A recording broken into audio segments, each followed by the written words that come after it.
బెంగళూరు కర్ణాటక రాష్ట్రం, బెంగళూరు రాజధాని కేఆర్పురంలో ఒకే కుటుంబానికి సంబంధించి ముగ్గురు మరణించడం జరిగింది. ఈ మృతుల కారణాలకు ముఖ్యంగా కన్న కూతురు యొక్క ప్రియుడు. అంటే ఎంత దారుణం ఒకసారి ఆలోచించండి. ఈ మధ్య మనం ఎక్కడ చూసినా, సోషల్ మీడియాలో చూసినా, మెయిన్ స్ట్రీమ్లో చూసినా, సొసైటీలో చూసినా కూడా మానభంగాలు, మర్డర్లు, హత్యలు, ఆత్మహత్యలు ఇవే జరుగుతున్నాయి, ఇవే చూస్తూనే ఉన్నాం. మొన్న చూసుకుంటే నల్గొండ తెలంగాణ కాలనీలో ఒక ఇన్సిడెంట్ జరిగింది. అంతకంటే ముందు చూసుకుంటే అంకం రాహుల్ అని చెప్పేసి కూడా హైదరాబాద్లో ఒక సంఘటన జరిగింది. ఇప్పుడు చూసుకుంటే ఇది బెంగళూరుకు సంబంధించి కేఆర్పురం లోకల్ కాలనీ ఏరియాకి సంబంధించిన ఈ ఉదంతం. దీనికి సంబంధించి ఒకసారి మనం వివరాలు గమనించినట్లయితే వారు వచ్చేసి సోమసుందర్, ఇతని వయసు వచ్చేసి దాదాపుగా 55గా ఉన్నట్టుగా తెలుస్తుంది. ఇతను ఒక సాఫ్ట్వేర్ ఇంజనీర్. ఇతని భార్య వచ్చేసి ముత్తులక్ష్మి, ఈమె వయసు వచ్చేసి 48గా కూడా మనకు తెలుస్తుంది. అయితే వీళ్ళకి ఇద్దరు కూతుళ్ళు ఉన్నారు. సుప్రియ, చిన్న పేరు సుప్రియ, పెద్దమ్మ పేరు వచ్చేసి శ్వేత. శ్వేతకు వచ్చేసి కూడా దాదాపుగా ఒక 24 ఇయర్స్ వరకు ఉంటాయి. 24 పెద్ద కూతురు, చిన్న కూతురు వచ్చేసి 20.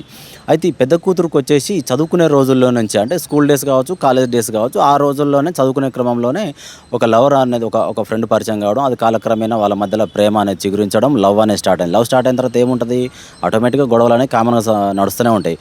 పేరెంట్స్, అమ్మాయి తరపున పేరెంట్స్ ఒప్పుకోకపోవడం, లేకపోతే అబ్బాయి తరపున పేరెంట్స్ ఒప్పుకోకపోవడం సర్వసాధారణంగా మనం చూస్తూనే ఉంటాం. క్యాస్ట్ ఏదైనా కానీ, ఎనీ సబ్జెక్ట్ ఏదైనా కానీ గొడవలు అయితే సర్వసాధారణంగా జరుగుతూ ఉంటాయి. అయితే ఈ విషయాన్ని ఒకసారి మనం గమనించినట్లయితే, ఏదైతే సోమసుందర్ ఉన్నాడో ఈమె భార్య ముత్తులక్ష్మి, ఈమె వచ్చేసి ఆ కూతుర్ని మందలించింది, శ్వేతని, పెద్ద కూతురు అయినటువంటి శ్వేతని. ఈ లవ్వులు గివ్వులు మనకొద్దు, మనం కామ్గా ఒక విలువలతో కూడిన ఫ్యామిలీని మనం లీడ్ చేస్తున్నాము, మనకు ఇవన్నీ వద్దు అని చెప్పేసి కూడా గతంలో హెచ్చరించినా కూడా శ్వేత అనేది తన పెద్ద కూతురు వినలేదు. ఏంటి, నాకు తెలియదా, నాకంటూ ఒక స్వేచ్ఛ ఉండొద్దా, నాకు తెలియదా, నాకంటూ ఒక ప్రైవసీ అనేది ఉండకూడదా, ఇంత వయసు వచ్చింది, నేను ఒక జాబ్ చేస్తూ ఉన్నాను, నాకు తల్లి ఇలాంటి విషయాల్లో హెచ్చరించాలని చెప్పేసి కూడా తల్లితోనే తరచూ గొడవ పడుతూనే ఉంది. అంటే తండ్రికి ఇవన్నీ తెలుసు, బట్ ఏంటంటే ఒక తండ్రిగా కూతుళ్ళని ఎంతవరకు వారించాలో అంతవరకు వారించి వదిలేస్తారు. కానీ కన్న తల్లి కూతుళ్ళ విషయంలో కొంచెం ఒక స్టెప్ అనేది ఎక్కువగా తీసుకోవడం సర్వసాధారణంగా మనం చూస్తూనే ఉంటాం. అయితే ఒకసారి వివరాలు మనం గమనించినట్లయితే, అయితే ఎవరైతే ఈ కాలేజ్ డేస్లో ప్రియుడిగా ఉన్నటువంటి శ్వేత యొక్క లవర్ ఉన్నాడో, వీళ్ళిద్దరు కలిసి ఒక ప్రైవేట్ అపార్ట్మెంట్లో, సాయి గ్రీన్ హిల్స్ అనే ఒక అపార్ట్మెంట్లో వీళ్ళు అద్దెకు ఉండడం జరుగుతుందన్నమాట, ఒక ఫ్లాట్లో.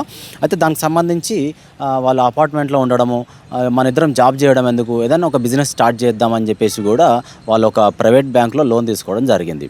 అంటే ఈ లోన్ అంతా ఏం చేశారంటే ఒక ప్లాన్ ఇది. ఒక కూతురుకు ఐడియా వచ్చిందా లేకపోతే ప్రియుడికి ఐడియా వచ్చిందో తెలియదు, కానీ తల్లిదండ్రుల పేరు మీద లోన్ తీసుకున్నారు. ఎంత అంటే దాదాపు ఒక 30 లక్షల అమౌంట్ వరకు కూడా వీళ్ళు తీసుకున్నారు. తల్లిదండ్రి సాఫ్ట్వేర్, ఆమె జాబ్ చేయడము తల్లి, అలాగే తండ్రి వచ్చేసి సాఫ్ట్వేరు, వాళ్ళకి ఆటోమేటిక్గా వాళ్ళ జాబ్ని బట్టి, ఆ టైం పీరియడ్ని బట్టి కూడా వాళ్ళ లోన్ రావడం అనేది కామన్గా జరుగుతూనే ఉంటుంది. అయితే 30 లక్షల వరకు వీళ్ళు లోన్ తీసుకున్నారు. అయితే ఈ లోన్ అనేది వీళ్ళ పేరు మీద తీసుకోవడం వల్ల ఈఎంఐలు అనేవి ఏవైతే ఉన్నాయో ఇవి తల్లిదండ్రులే కట్టాల్సి వస్తుంది, తండ్రే కట్టాల్సి వస్తుంది, మెయిన్ వాళ్ళ పేరు మీద తీయడం వల్ల. అయితే తల్లి ఒకనొక టైంలో కూతురుని పిలిపించి డైరెక్ట్ అడిగిందంట, మా పేరు మీద ఎందుకు తీయాలి మీరు, నీ జీవితం నువ్వు గడుపుతున్నావు, అసలు నువ్వు సహజీవనం చేస్తూ ఉన్నావు, నీ ప్రియుడితోటి ఒక ప్లాట్లో ఉంటున్నావు, ఇది కరెక్ట్ కాదా అని చెప్తే నువ్వు ఇంకా మళ్ళీ స్పెషల్గా మా మీద 30 లక్షల లోన్ తీయడం ఏంది, ఆ డబ్బులు మేము కట్టడం ఏందని చెప్పేసి కూడా పెద్ద వాదన జరిగింది. అయితే ఇదంతా ఎందుకు అని చెప్పేసి వాళ్ళు ఒకరోజు పెద్ద కూతురు ఆ ప్రియుడు వచ్చేసి, ఇదంతా కాదు, మనం ఏదన్నా ఒకటి ప్లాన్ చేసి వాళ్ళతో మాట్లాడదాం, వినకపోతే ఏదన్నా ఒకటి ఫైనల్ చేద్దాం అని చెప్పేసి ఒక మాస్టర్ ప్లాన్ వేసుకున్నారు కూతురు శ్వేత, ప్రియుడు. అయితే వీళ్ళిద్దరు కలిసి ఏం చేశారంటే తండ్రిని, తల్లిని, చెల్లిని, వీళ్ళ ముగ్గురిని వాళ్ళ ఫ్లాట్కి వెళ్ళిపోయడం జరిగింది. ఏ విషయంలో, వాళ్ళ లవ్ గురించి మాట్లాడడం కావచ్చు, అలాగే ఈ లోన్ 30 లక్షల దాని గురించి కూడా కావచ్చు. ఈ రెండింటి గురించి మాట్లాడుకొని ఫైనల్ చేసుకుందాం అని చెప్పేసి కూడా పిలిపించారు.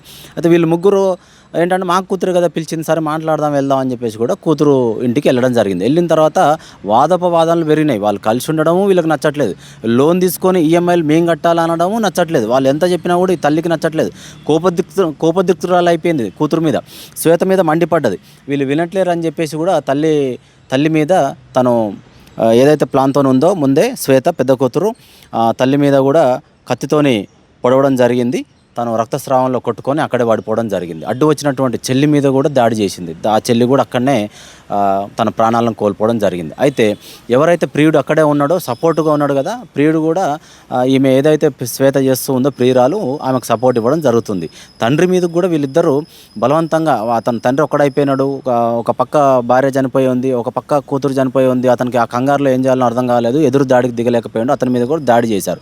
అంటే ఆ దాడిలో భాగంగా అతను ఏంటంటే వాళ్ళిద్దరు నెట్టేసుకొని అపార్ట్మెంట్ల నుంచి లిఫ్ట్ నుంచి కాకుండా కూడా స్టెప్స్ నుంచి మెట్ల దారి గుండా కిందికి వచ్చే క్రమంలో మార్గం మధ్యలోనే అతను ఎక్కువగా దాడి చేయడం కావచ్చు, ముందు నుంచి వెనక నుంచి కూడా కత్తిపోట్లు పొడిచినట్టు కూడా మనకు అర్థమవుతుంది. తను కూడా పూర్తి స్థాయిలో అపార్ట్మెంట్ బయటకు కూడా వెళ్ళలేక అక్కడనే మెట్ల మీదనే తను చనిపోవడం జరిగింది.